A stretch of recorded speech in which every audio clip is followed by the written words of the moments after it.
Votre travail, c'est très concrètement de défendre les consommateurs français et dans un moment et un contexte où évidemment on parle beaucoup des factures d'énergie qui augmentent. Je voudrais qu'on commence par ce scandale Iberdrola. Des milliers de Français se retrouvent du jour au lendemain et sans crier gare, sans fournisseur d'électricité.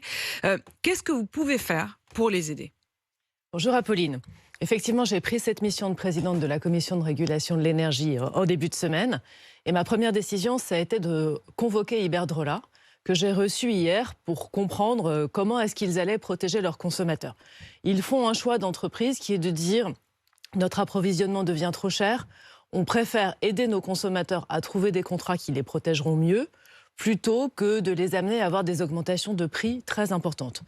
Moi, mon rôle, c'est de vérifier d'abord qu'ils appliquent la réglementation de la concurrence, et donc ils font ça dans le respect des règles, mais surtout que les consommateurs d'Iberdrola concernés, on parle de 10 000 à 15 000 foyers, puissent trouver chacun un nouveau fournisseur, soit au tarif réglementé de vente, soit un fournisseur à une offre de marché, pour qu'évidemment il n'y ait pas d'interruption, et qu'ils soient protégés, comme ils le sont aujourd'hui jusqu'à la fin de l'année, par le bouclier tarifaire électricité et gaz. Et donc c'est ce travail que nous avons demandé à Iberdrola et que nous allons piloter vraiment de très près avec eux. Est-ce que ce matin, sur RMC, Emmanuelle Wargon, vous pouvez nous assurer qu'il n'y aura pas d'interruption d'électricité, qu'il n'y aura pas de coupure pour les consommateurs et pour les Français? Je voudrais clarifier les choses. C'est une décision d'un industriel, Iberdrola, qui dit « moi, je ne vais pas renouveler les contrats qui vont arriver à échéance ». Ça veut dire que tous les consommateurs concernés, moi je m'adresse à eux ce matin, ils doivent choisir un nouveau fournisseur.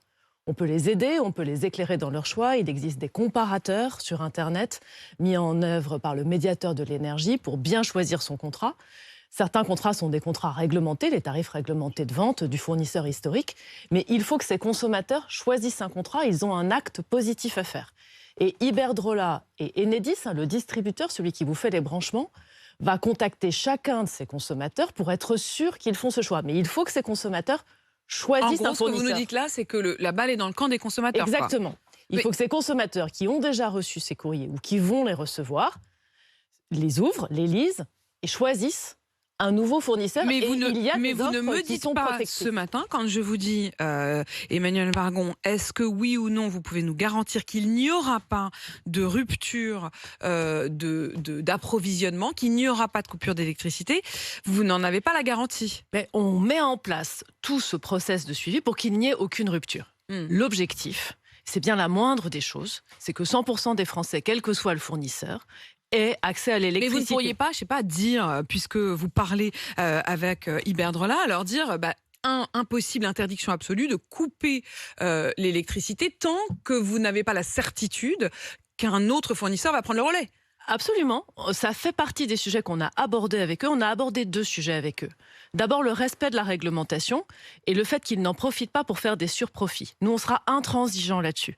C'est-à-dire qu'ils soient dans des conditions dans lesquelles, in fine, ça n'est pas de l'optimisation de portefeuille. On vend quand c'est pas cher, on vend plus quand l'électricité est trop chère. Enfin, pardon, mais c'est un exactement. peu ça. En vrai, c'est-à-dire que l'argumentation de Iberdrola, c'est quand même de dire, voilà, nous, on pensait que l'électricité, ce serait pas cher, elle devient plus chère, on lâche les clients. Mais c'est justement pour ça. Moi, j'ai 2 objectifs dans ce dossier. Un, vérifier qu'ils ne font pas de surprofit, qu'ils appliquent la réglementation et qu'ils ne gagnent pas de l'argent sur le dos des consommateurs français. Et deuxièmement, protéger chacun des consommateurs concernés. Consommateurs qui sont des clients d'Iberdrola. Et en général, comme vous l'avez dit, mon métier, c'est protéger les consommateurs, accélérer la transition écologique et faire en sorte que la souveraineté énergétique soit la meilleure possible. Donc sur la deuxième question, qu'est-ce qu'on fait pour les consommateurs concernés? Ça fait partie des discussions qu'on a démarrées avec Iberdrola. J'ai pris mon poste lundi, je les ai reçus hier. Donc on va démarrer ça pour faire en sorte qu'il n'y ait pas de coupure. Mais sur les mécanismes, je ne sais pas encore comment. Et ce que je vous dis, c'est que la manière la plus sûre qu'il n'y ait pas de coupure, c'est que les consommateurs fassent ce choix de choisir un autre fournisseur et je les renvoie vraiment sur les sites publics de comparatifs. Est-ce que vous pouvez nous garantir aussi qu'aucun autre fournisseur, au-delà d'Iberdrola, ne fera la même chose? Alors évidemment que je ne peux pas vous garantir ça. On sait qu'on a des fournisseurs potentiellement en difficulté. Moi, mon rôle, c'est de faire en sorte que la concurrence s'applique au bénéfice des consommateurs. Que la concurrence, elle soit pour eux. soit en qualité de service, soit en prix, soit en innovation. À chaque fois qu'on aura un fournisseur qui fait des choses bizarres, à chaque fois qu'on aura un fournisseur qui dit « je ne sais plus faire », notre rôle, c'est de protéger les consommateurs. Donc moi, je peux m'engager à le faire sur chaque dossier. Il y a d'ailleurs d'autres fournisseurs qui ont des pratiques qui interrogent et je vais les recevoir un par un. Et puis la commission de régulation, je pense à Home Energy, par exemple, qui est aussi un fournisseur qui est en train de refuser des clients ou qui est en train de lâcher.